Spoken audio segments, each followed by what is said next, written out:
Hi, my name is Eugene Lim Yushen. I'm a mass communication student studying in Taylor's University. My student ID is 0334564.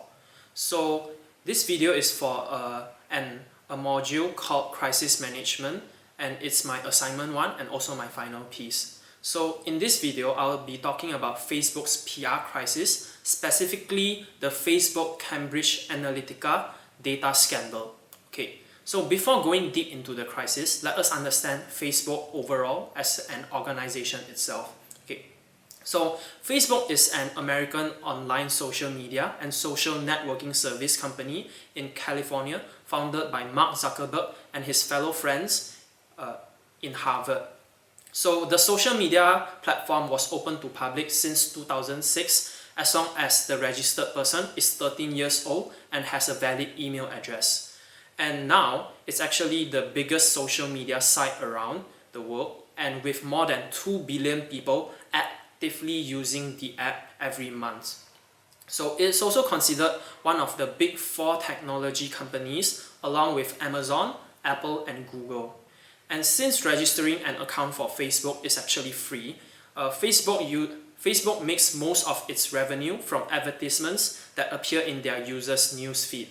So back to the crisis itself. So how did the whole data scandal happen in the first place? So on March 16, 2018, the New York Times and The Guardian reported that a data mining firm named Cambridge Analytica, which worked on Donald Trump's presidential campaign, has improperly obtained access to over 50 million user profiles over 2 years.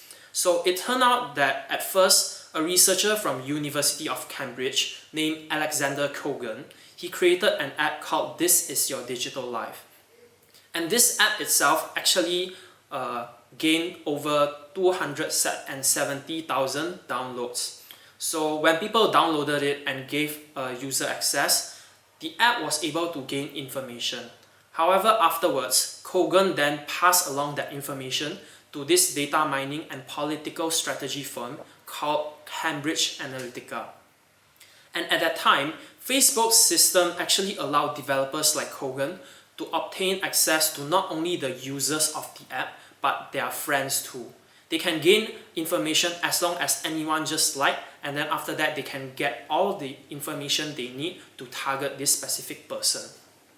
And that was how Cambridge Analytica was able to get access to all those users' information and use it for their own purposes.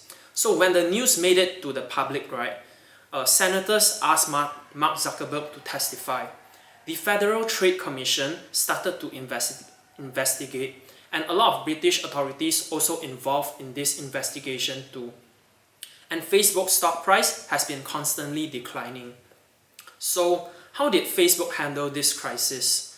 Well, at first, Facebook didn't do anything. It was until 5 days after the crisis blew up, then Mark Zuckerberg wrote a Facebook post and gave an interview to CNN. And to make things worse, the crisis management only started after a massive delete Facebook campaign gained momentum around the world. So after the delete Facebook campaign, Facebook then realized how serious this issue is and started to take steps from preventing it to happen again. So at first, any app developer can access your information as long as you have given access to it. But now, if you have stopped using an app for over 3 months, Facebook will cut off developer access towards any information about you. And for the developers that did have the access, Facebook will demand them to submit an audit, or else they'll kick them out of their platform. So a year after the crisis, Facebook has also announced their new privacy approach in their F8 keynote. Mark Zuckerberg mentioned that Facebook will build their apps based on privacy interactions, encryption, reduced permanence, safety, interoperability, and secure data storage. So as a conclusion, I would say that Facebook actually did their crisis management quite slow. It wasn't the fastest way possible.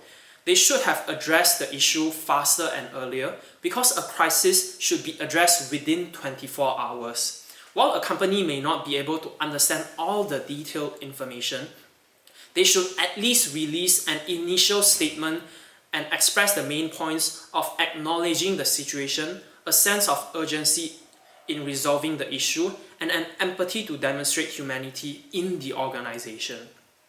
But what should they do now to make their reputation better?